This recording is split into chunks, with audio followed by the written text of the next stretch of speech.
क्या आपने कभी ओशो के बारे में गहराई से जाना है? कुछ लोग उन्हें महान आध्यात्मिक गुरु मानते हैं, तो कुछ लोग उन्हें विवादों का केंद्र मानते हैं, विवादों का भी गुरु मानते हैं। उनकी रहस्यमय शिक्षा और क्रांतिकारी विचारों ने लाखों लोगों को आकर्षित किया है, लेकिन साथ में उन्हें अमीरों का गुरु भी कहते हैं। आज इसी वीडियो में आप जानोगे ओशो के जुड़ी अनसुनी बातें जो शायद आपको नहीं मालूम होगी। वीडियो अंत तक जरूर देखिएगा, क्योंकि आखिर में आप भी बोलोगे कि इंसान सच में भगवान का रूप था। तो आइए ओशो के जन्म के बारे में बात कर लेते हैं थोड़ा सा। ओशो का जन्म 11 दिसंबर 1981 के भारत के मध्य प्रदेश राज्य में एक छोटे से गांव में हुआ था। कहा जाता है कि जन्म के बाद 3 दिन तक उन्हें रोया नहीं, मतलब ओशो थे जो जन्म के बाद 3 दिन तक रोए नहीं थे। हंसे जिसे परिवार चिंतित हो गया था, जिसे परिवार लोग घबरा गए थे तो क्यों नहीं रो रहे हैं। बचपन में ही बेहद जिज्ञासु थे ओशो, हर बच्चों की तरह या कोई बच्चों की तरह। सिर्फ 12 साल की उम्र में शमशान जाने लगे थे ओशो, मतलब शमशान घाट जाने लगे थे ओशो 12 साल की उम्र में। यह जानने के लिए कि मृत्यु के बाद क्या होता है, मृत्यु के बाद कुछ बदलता है या नहीं। ज्ञान की खोज ने उन्हें हर रास्ता अपनाया, मतलब वो ओशो थे जो ज्ञान का हर अपना रास्ता अपना ज्ञान प्राप्ति के लिए हर रास्ता अपनाया। जैसे सूफी परंपरा थी, पहले को समझने के खुद को बदलते बचपन में ही लग्जरी जीवन की झलक दिखती थी उसे, मतलब ओशो बचपन से ही लग्जरियों का ज़्यादा शौक था। एक बार उन्होंने जिद की थी कि हाथी पर बैठकर स्कूल जाएंगे, और वे हुआ भी, मतलब ओशो बचपन से ही लग्जरी के बहुत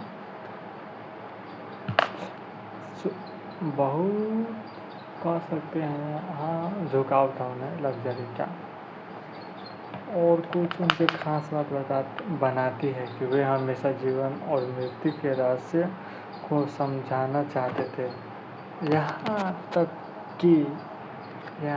कि जीवन और मृत्यु के रहस्य को सुलझाना भी चाहते थे। वह बचपन से ही अध्यात्म की तरफ उत्सुक थे। क्या आपको ओशो अच्छे लगते हैं? कमेंट में करके ज़रूर बताएं। और सुनने में आया वे हमेशा, हाँ, यहाँ तक कि बचपन में अजीब प्रयोग भी करते थे। यह भी एक रहस्यमयी फैक्ट था। ज्योतिषी ने भविष्यवाणी किया था कि 11 साल तक हर 7वें पुत्र बनेगा। मतलब ओशो को एक और अनोखी बात है कि ज्योतिषी ने भविष्यवाणी की थी कि 21 साल तक हर 7वें साल उनकी मृत्यु के खतरा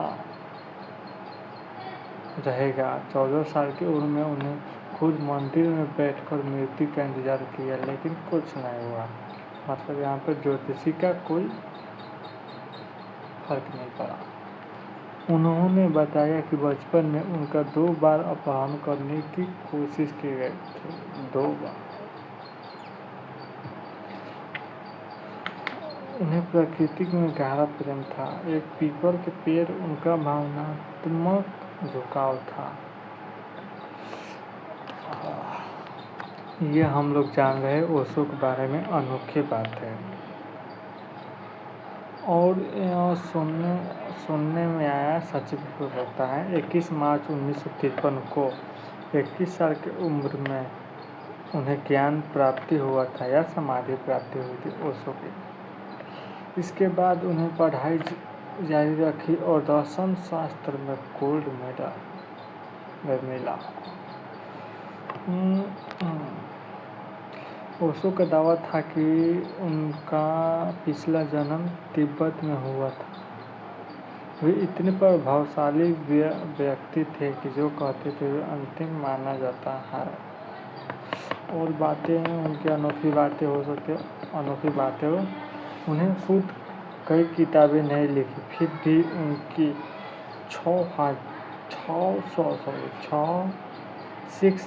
किताबें प्रकाशित हैं। सभी उनके प्रवचनों पर आधारित है। मतलब ओशो जो प्रवचन देते थे अपने बारे में, उनके सुनकर 6000 किताबें लिखे गई हैं। उन्हें लगभग हर विषयों पर प्रवचन दिया। हजारों घंटे की रिकॉर्डिंग आज भी है। आप लोग यूट्यूब पर सर्च करोगे तो आज भी मिलेगा रिकॉर्डिंग। प्रवचन दिया 1 मिनट। और कहा जाता है कि ओशो के लाइब्रेरी में 1 लाख से अधिक किताबें थी। 1 लाख भाई, 1 लाख।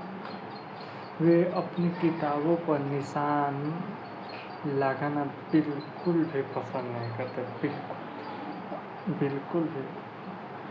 उनकी और अनोखी बात है, उनकी पहली पसंदीदा किताब थी बुक ऑफ निर्णायक। मतलब बुक ऑफ निर्णायक शामिल थे। निर्णायक या मुझे भी नहीं, निर्णायक इंग्लिश में मुझे भी नहीं मालूम था। ओशो थे, वे एक महान तर्कशास्त्री थे जो आज तक उन्हें बहसबाजी में या बातचीत में कोई जीत नहीं सका, कोई भी नहीं।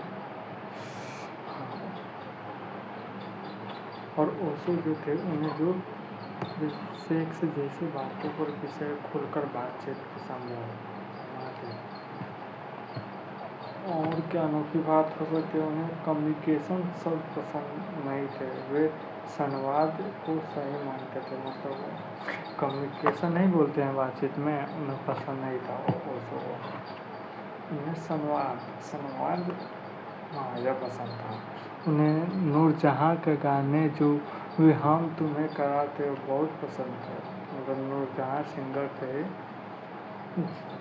वो जो हमें तुम्हें करार था बहुत पसंद है। और क्या अनोखी बात है उसको कि उन्हें 15 साल तक लगातार प्रवचन दिए, फिर कुछ समय के लिए मौन हो गए। 15 साल तक ओशो ने प्रवचन दिए, फिर मौन हो गए। उनके पिता ने भी उनसे संन्यास ले गया था। मतलब ओशो जी के जो फादर थे वो भी सन्यासी बन गए थे। वे खुद को अमीरों का गुरु कहते थे, जो इसका तर्क भी देते थे। उनके पास कई लग्जरी कारें थी और वे 365 रोल्स रॉयस रखना चाहते थे। 365। और ओशो के बारे में अमेजिंग चीज़ यह है कि उनका जीवन हमेशा विवादों के घेरा में था। ओशो थे, उनका जीवन हमेशा विवादों के घेरा में रहा करता था। और अगले वीडियो में और ओशो के बारे में चर्चा करेंगे या बातचीत करेंगे हम लोग। बाय।